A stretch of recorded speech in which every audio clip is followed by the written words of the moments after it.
What's up fellas? Selamat datang di podcast Ngobrolin HI, tempat di mana isu-isu global jadi obrolan kita Sehari-hari. sehari-hari. Perkenalkan, nama aku Tadeus, bisa dipanggil Ustadz sebagai moderator utama. Nama aku Rafki Pradipta Akbar, bisa dipanggil Rafki sebagai moderator kedua. Halo, kenalin nama aku Yoniar selaku representasi atau presiden dari kelompok studi mahasiswa pengkaji masalah internasional. Perkenalkan, aku Sebastian, sekarang sedang menjabat sebagai Presiden Director Foreign Policy Community of Indonesia, Chapter Unpar. Nah, kalian pasti bingung nih, kok tumben-tumbennya nih podcast Ngobrolin HI isinya mahasiswa semua, masih muda-muda semua. Karena kita saat ini bakal bahas satu isu yakni globalisasi, apalagi konteksnya sekarang udah ke zaman yang semakin digital juga. Kita jadi semakin gampang nih buat akses internet kita pakai HP, laptop, dengan komputer macam-macam. Dan apalagi kita sebagai Gen Z kan mainnya medsos mulu nih. Kayak TikTok gitu gak sih? Iya, bukan yang ngerjain tugas, kita malah scrolling habis-habisan nih. Doom scrolling ya sekarang istilahnya namanya. Iya. Tapi kalau kita lihat lagi baik-baik nih sebagai mahasiswa, kita bakal melihat suatu dinamika yang namanya pop culture. Kira-kira pop culture menurut kamu apa sih? Oke, kalau pop culture tuh kalau bisa dibilang tuh kalian kalau misalnya dengar kata Jepang atau Korea pasti udah biasa dengar kali ya, kayak anime, K-pop dan lain sebagainya. Nah, menurut kalian berdua nih sebagai narasumber nih, kalian lebih prefer yang mana nih, pop culture dari Jepang atau dari Korea nih? Mungkin Tian dulu kali ya yang coba jawab. Oh boleh, jadi perbandingannya antara yang dari Jepang sama yang dari Korea ya? Ya, Yes. simpel-simpel dulu lah. Yang prefer mana nih? Wibu atau Prefer K-popers kamu? mana? Boleh, sebenarnya dua-duanya aku merasakan dalam artian konten yang dihasilkan kedua pop culture tersebut tentu aku konsumsi lah, ada di feed Instagram, TikTok dan segala macam.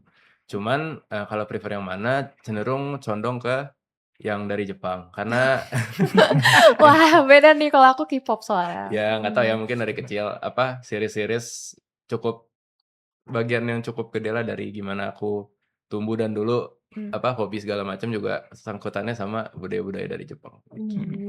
Kalau misalnya aku sih K-pop sih, karena kayak lagu-lagunya menurut aku lebih catchy aja kan. Jadi I think pop culture yang sekarang tuh mungkin kentara banget yang berasa juga itu tuh kayak dari K-pop gitu kan, kayak EXO, BTS, kalau ya anything. Mungkin cewek-cewek kali ya, kalau cewek kan mungkin lebih senengnya sama K-pop, I don't know why. Oh, tapi aku juga dengerin kok. Oh, dengerin juga, kamu dengerin apa?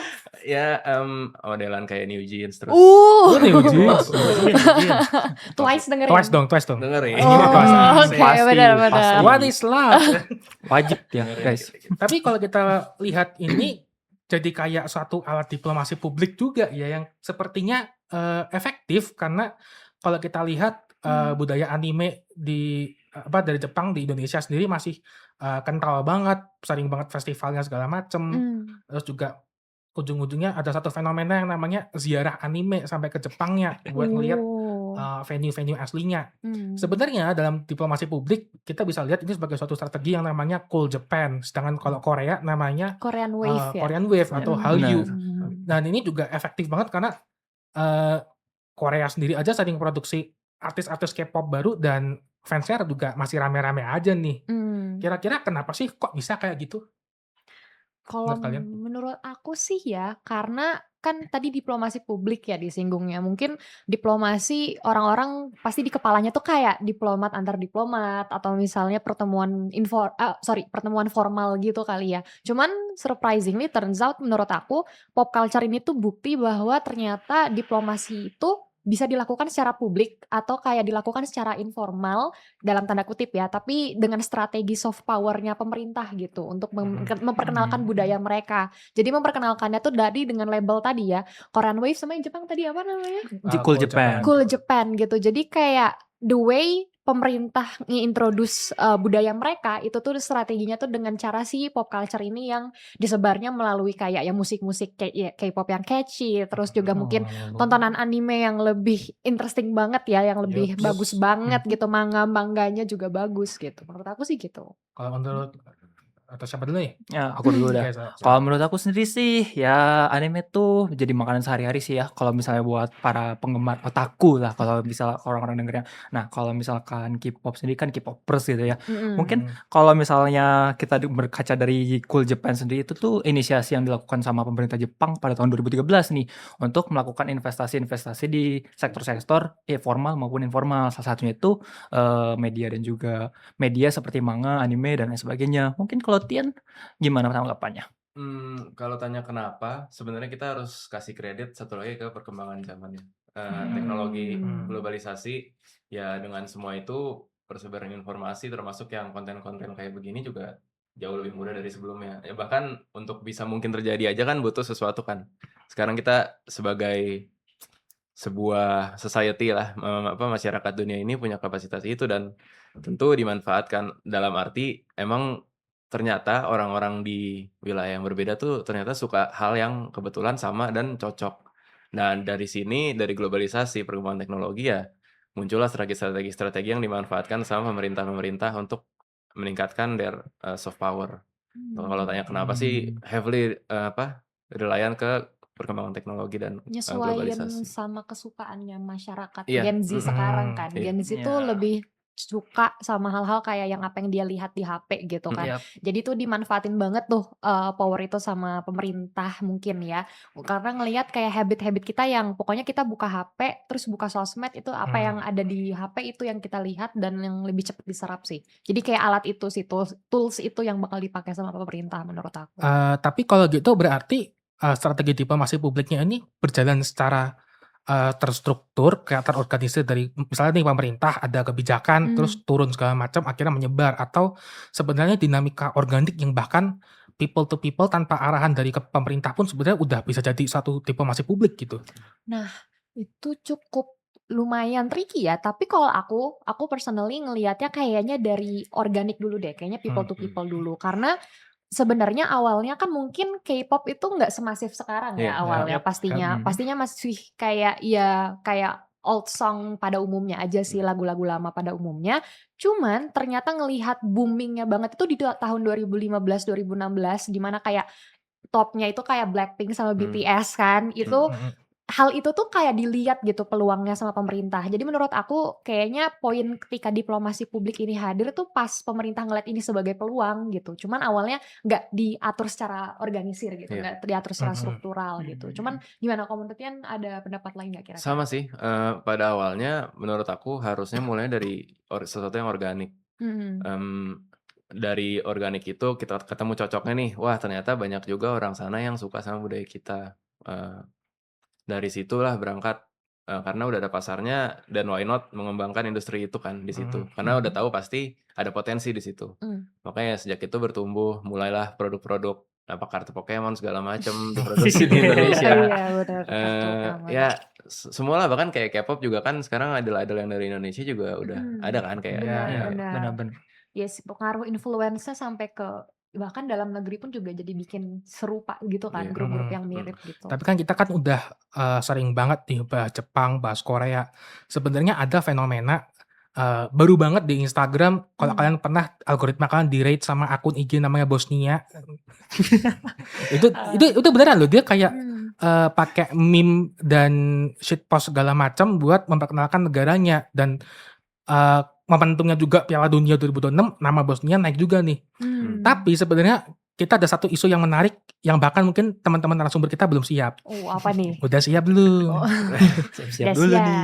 Jalan-jalan dengan sepatu rodaku. Lagu siapa? Lagunya Nona kan? Nona kan. Nah, sebenarnya Indonesia itu punya loh potensi diplomasi publiknya kayak Nona gitu kan. Oh iya. Yang organik banget tiba-tiba naik banget kan, satu ASEAN juga nunggu semua. Setuju banget. Jangan lupa sebenarnya kalau kita bicara diplomasi publik Indonesia itu bisa banget karena Indonesia akhir-akhir ini emang sering mendominasi internet. Tahun kemarin teman-teman masih ingat pacu jalur? Viral banget tuh. Bocil naik kapal. Yes. Itu juga awalnya dari meme juga. Sebenarnya ada lagi satu meme yang mungkin kalian nggak bakal sangka-sangka, tapi ini jadi salah satu senjata Indonesia yang masih bertahan sampai sekarang. Oh, apa tuh? Senjata. Kalian pernah denger namanya tung sahur? Oh iya. AI brain rot satu itu? AI brain rot itu ternyata dari Indo juga kan? Dari Indo. Iya. Makanya kan sampai sekarang tuh istilah sahur dan budaya kentungan sahur itu jadi terkenal sedunia. Di antara series Italian brain rot tuh. Tapi menurut kalian Indonesia bisa nggak menyusul Jepang sama Korea? Wah, atau kita masih kurang jauh banget karena kita cuman meme doang nggak kuat? Jujur, kalau misalnya harus bilang menyusul, kayaknya agak sulit. Karena kan perbedaannya perannya tadi tuh kalau Korean Wave sama Cool Japan tuh pemerintah tuh turun langsung kan. Hmm. Sedangkan yang tadi tuh yang bikin mendunia tuh kayak netizen plus 62 gitu. Jadi beneran emang netizen-netizen Indo, pokoknya warga-warga plus 62 yang nge-up ini semua gitu, Iya. yang jadi kayak tungtung Yep, sahur. yep. Terus juga akhirnya kayak slogan dari lagu Nona juga sebenarnya. Cuman menurut aku tadi pas nyinggung Nona itu keren banget sih karena dia representasi grup Mm-mm. perempuan Keren. dari Indonesia yang kayak wah dia sampai ke kancah internasional gitu. Jadi kayaknya I think itu salah satu bentuk langkah yang bagus dan kayaknya lebih oke kalau pemerintah lebih fokus ke situ nggak Hmm. sih kayak the way pemerintah Jepang or pemerintah Korea lakuin gitu. Hmm. Kurang lebih setuju sih sama yang barusan dikatakan. Memang sulit kalau kita mengatakan misinya adalah untuk menyusul. Karena jelas dari konteks historis, landscape sekarang yang udah ada apa ya pre-existing dominance dari budaya Jepang dan Korea, agak sulit untuk ngalahin yang udah ada. Tapi yang sedikit lebih realistis adalah untuk menuntut industri kita terlebih pop culture untuk bisa dikembangin. Bener tadi Hmm. katanya private sector jadi driver utama di sini. Tapi bukan berarti pemerintah harus lepas tangan. Kita harus ya teruslah push lagi terutama dari pemerintah public private apa cooperation-nya supaya ya at least kita-kita nih atau mereka-mereka yang adalah aktor swasta dalam industrinya dapat insentif lah untuk ngembangin di bidang kreatif ini supaya bisa lebih berkembang. Tapi menurut aku sih, ini jujur ya, Hmm. menurut aku pemerintah sekarang fokusnya kayaknya nggak ke dalam hal pop culture atau seni sih. Hmm. Ya sekarang kan program MBG tuh kayaknya lebih diutamain ya. Jadi I think mengingat kayaknya pemerintah lebih menarik untuk ke dalam program-program kayak MBG. Jadi kayaknya untuk ke dalam hal-hal pop culture atau sorry itu saya mungkin mereka anggap remeh kayak soft power itu Yep. kayaknya nggak mereka fokusin deh I think. Hmm. Dan itu sangat disayangkan sebenarnya, disayangkan banget. Iya. Karena kan Indonesia tuh kan ya orang juga tahu kayak bahkan bule-bule juga tahu kayak kaya akan budaya, tapi ya dari dulu sampai sekarang itu nggak dipakai sama pemerintah gitu untuk memperkenalkan Indo gitu sih. Ya sebenarnya juga relevan juga ya karena kalau kita lihat tahun lalu ironinya ketika pacu jalur mendunia pemerintah kita melalui Kemenpar telat menanggapinya. Hmm. Jadinya tidak terlalu semasif efeknya seperti Cool Japan dan Korean Wave juga. Tapi sebenarnya ada kok pemerintah sekarang kita juga mengembangkan yang namanya intellectual property atau IP Iya. dari artis-artis lokal dengan tujuan supaya karya-karya IP lokal itu juga bisa mendunia juga. Jadi salah satu bagian dari diplomasi publik itu sendiri. Dan sekarang IP lagi banyak dikembangin kok. Kalian pernah lihat kan kalau kalian naik kereta api ada gerbong yang gambarnya jumbo. Hmm. Oh iya Atau mungkin tahu-tahu. 17 Agustus kemarin di Jakarta itu kan banyak banget tuh IP kayak si Juki, terus juga ya banyak lah intinya. Tapi kalau tadi kan kita udah sempat bahas nih sebrainrot tung tung tung sahur segala macam yang jadi alat diplomasi publik sebenarnya bisa-bisa aja sih. Cuman kita bakal menyoroti di sini fenomena meme sama shitpost di sosial media. Teman-teman pasti sering lihat meme yang wajar lah kayak meme parodi, prank, jokes bapak-bapak atau bahkan meme timpa teks ya teman-teman atau kan masih wajar ya masih wajar. Tapi ada juga tipe meme yang agak gimana ya kayak degradasi pikiran kita banget istilahnya tuh karena dia template-nya repetitif dan kadang-kadang kontennya tidak terlalu positif dan juga bahkan bersifat amoral. Ketika fenomenanya udah kelihatan banget nih, kenapa tung tung tung sahur bisa berjalan segitu banyak, tapi sekarang pacu jalur pun juga udah jarang dibicarain. Iya, udah Kenapa pudar. konten tipe meme dan shitpost kira-kira lebih laku daripada konten-konten yang reguler yang udah terstruktur dari pemerintahnya gitu? Kalau aku, menurut aku ya, kayak simple, humornya plus 62 sih. Kayak humornya plus 62 tuh beneran sereceh itu. Makanya jadi kayak meme shitpost itu bakal lebih kebeli, bakal lebih ditertarik banget sama pengguna digital di masyarakat Indo. Karena kayak kita tahu nggak sih kayak waktu itu sempat ada yang netizen Indo sama netizen Korea tuh kayak Ya, ngobrol di ya, Twitter. gitu. Itu tuh bahkan kayak respon-responnya plus 62 tuh bukan yang kayak misalnya contoh nih ya, kayak misalnya, "Aduh, negara lu gaji gajinya di bawah UMR bla bla bla gitu. Itu bukannya kita baper ya, bukannya kita baper, kita malah kayak oh ya Malah terima bangga gitu Iya ya. kita kayak oh terima kasih ya udah dibantu speak up gitu. Thank you banget udah di up juga nih gitu. Kamu ini negara yang apa-apa gitu kan. Itu ketika digituin tuh kita malah humornya malah oh ya thank you ya udah nge-up. Kayak kita sudah tidak di posisi yang bisa melindungi kita lagi gitu. Jadi kita lebih kayak memutar ngeflip hal itu jadi humor, dan itu Jadi yang menurut aku ngebikin meme itu justru malah jadi kebeli banget gitu. Kalau kamu Kepake gimana, banget. Kalau menurut aku sih kalau misal merampai itu ya, kita menyerang baliknya juga tuh malah dengan humor balik gitu ya. Kayak contohnya gitu, "Can you speak English di Twitter itu ke akun-akun yang pakai Hangul Korea gitu, bro." Yes. Itu tuh bener-bener kayak secara gak langsung tuh ngejelek banget gitu kan Iya. netizen Korea. Mungkin kalau menurut Tian gimana? Sebenarnya menurut aku pribadi ya, nggak ada yang salah dengan fenomena ini sih. Karena ya mau nggak mau orang-orang berpikir bahwa ini tuh lucu. Iya. Dan emang kayak begitu faktanya orang-orang tuh mayoritas at least yang mengkonsumsi konten-konten kayak gini dan jelas ada kan. Itu menganggap ini lucu dan demand-nya ada. Jadi menurut aku sih ya nggak ada salahnya ya. Justru agak ya mungkin harus ada ini ya, apa namanya, batasan pasti di mana kita udah harus menyebut sesuatu ini pencemaran nama baik, mana yang masih masuk ranah meme, mungkin itu harus dikasih batasan. Tapi menurutku kayak begini tuh harusnya ya tetap ada aja, karena kalau enggak orang mau ngelucunya di mana? Karena orang-orang tuh ya pengennya kalau udah di medsos nggak serius-serius banget kan. Ya, tapi kan kalau misalnya kita ngelihat dari soal yang Korea itu sendiri kan malah beberapa tuh malah kayak mengarah ke rasis ya kan ke orang-orang Koreanya itu kan ya.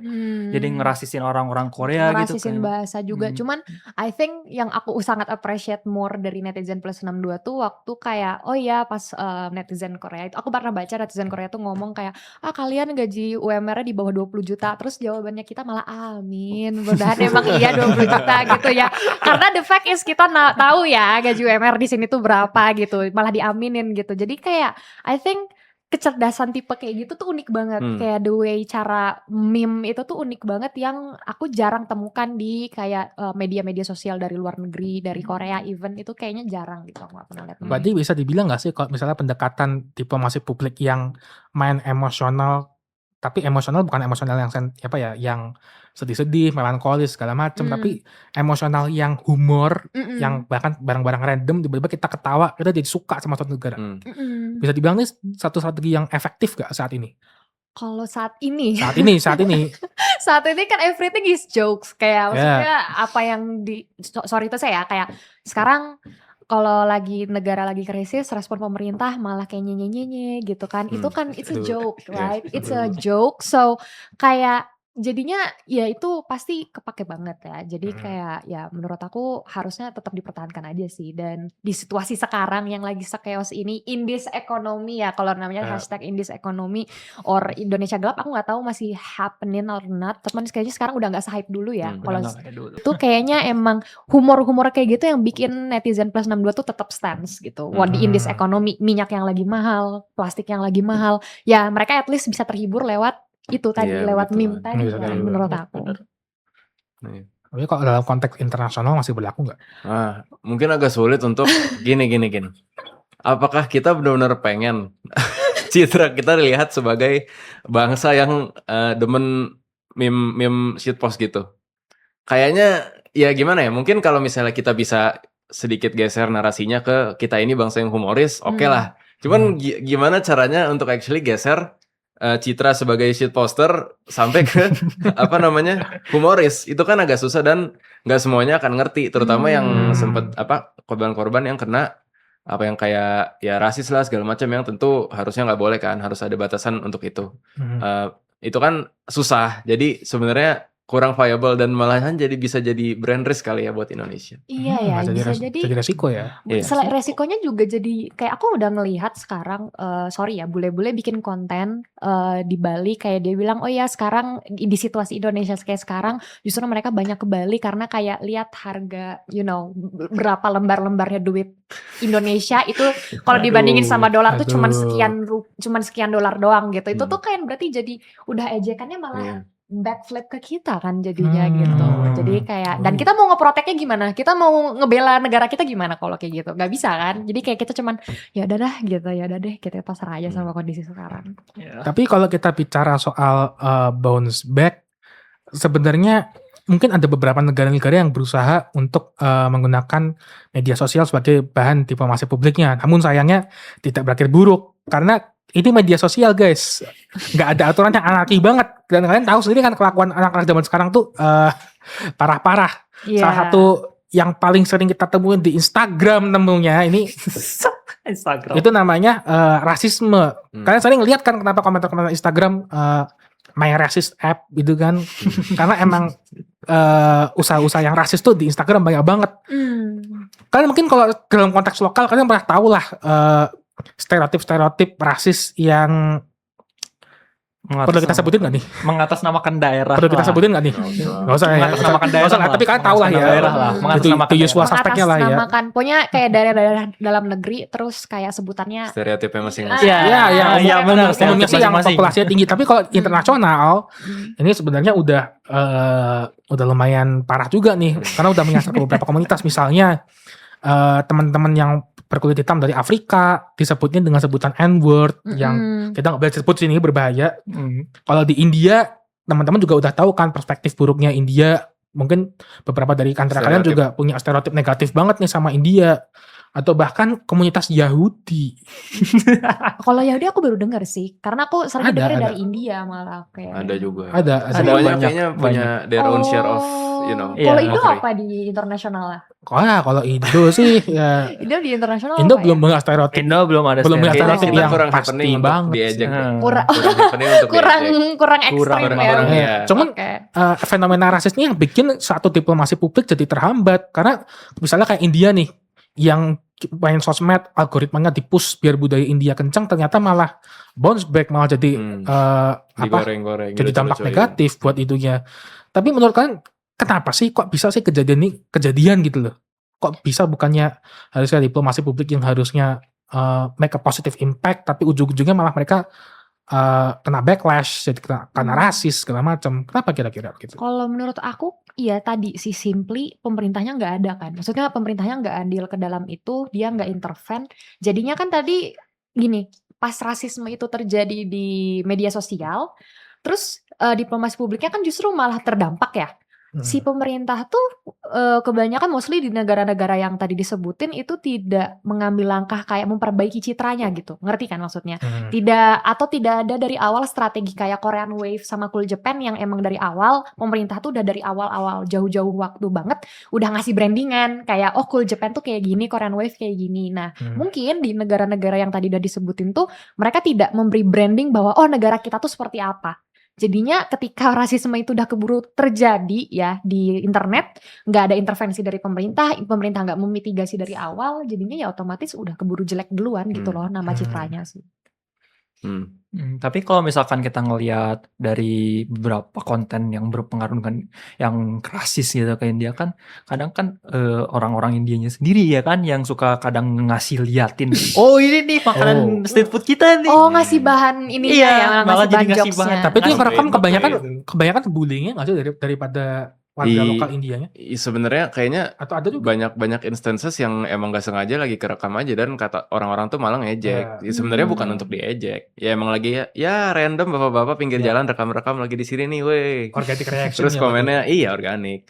Nah, kalau ngomongin soal penyebab, sayangnya kayaknya ini tuh disebabkan dengan nature dari social media itself ya. Maksudnya gimana? Karena frankly dibandingin sama dunia nyata kayak di pinggir jalan atau di kafe tempat umum, ngomong di sosial media tuh konsekuensinya jauh lebih rendah. Jadi orang-orang yang humornya emang agak rusak ini mau ngomong apa aja juga ya udah nggak akan ada immediate consequence dari apa yang mereka omongin di situ. Setuju sih, Iya. dark jokes-nya tuh Iya. jadi keluar banget.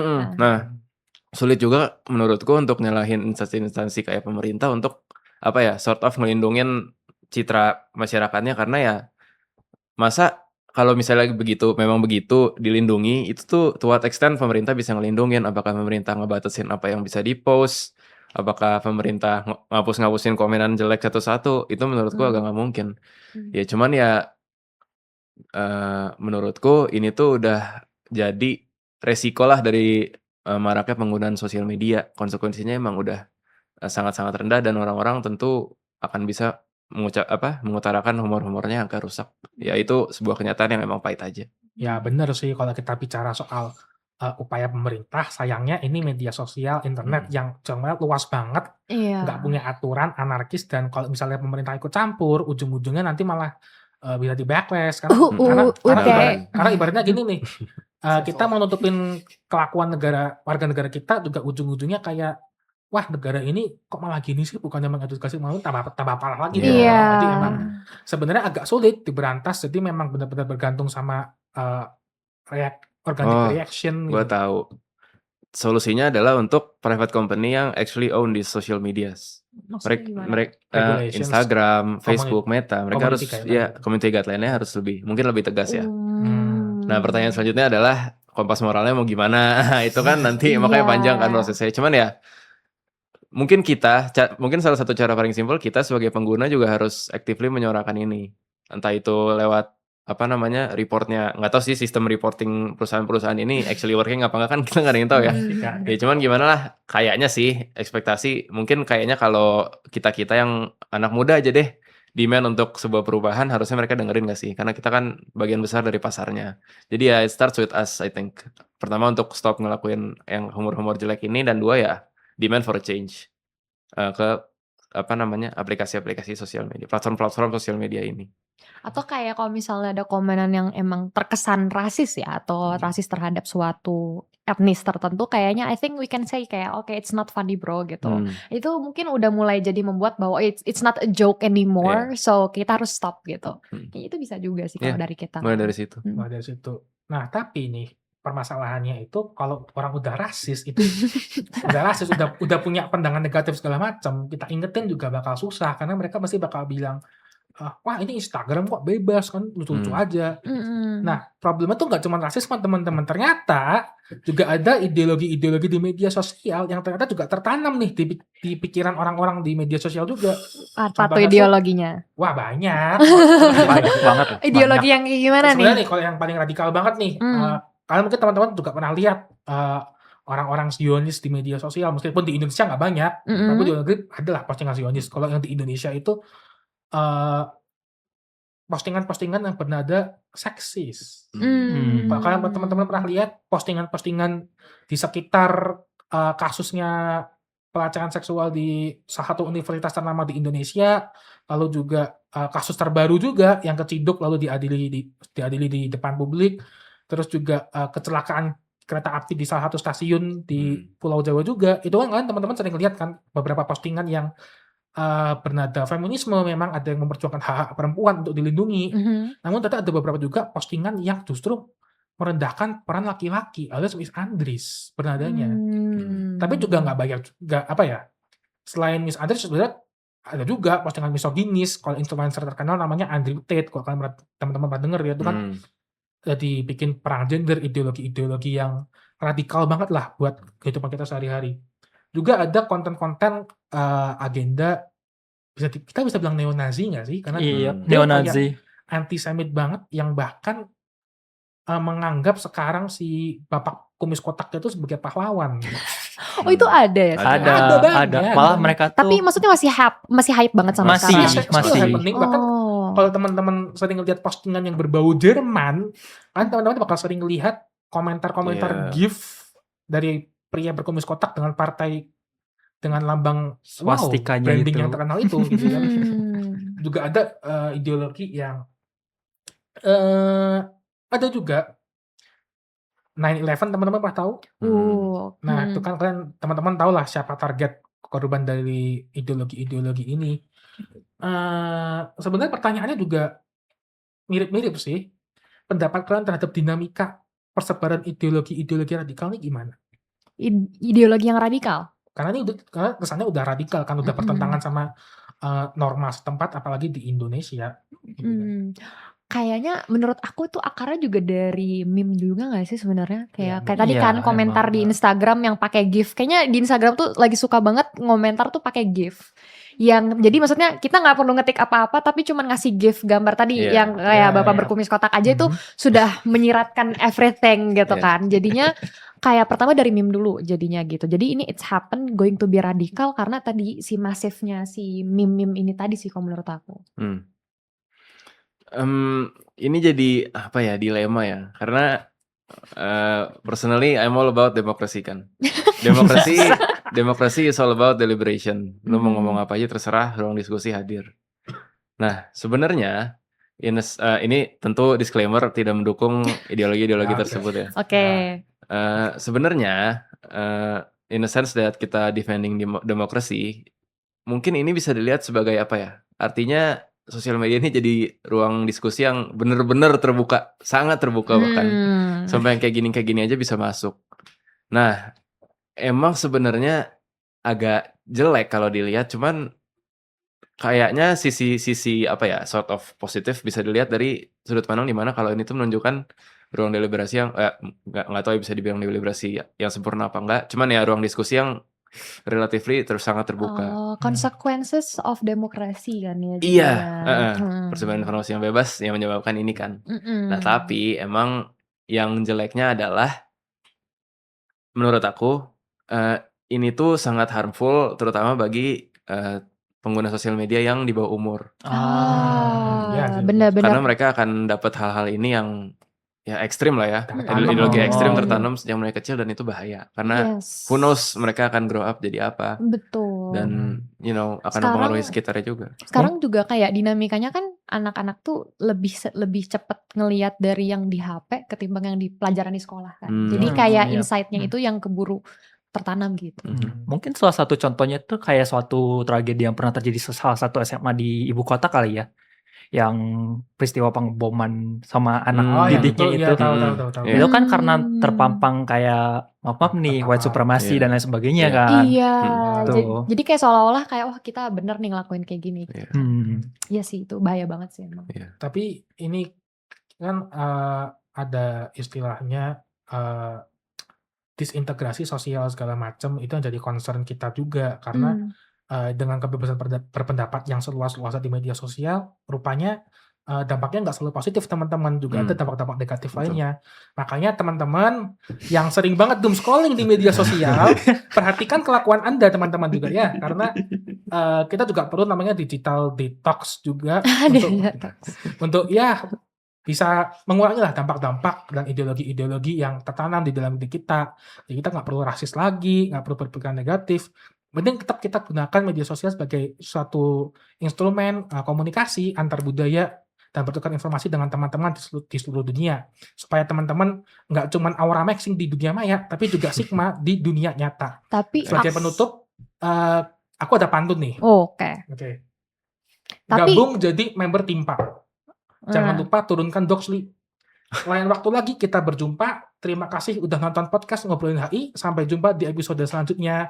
Bye-bye. Thank you.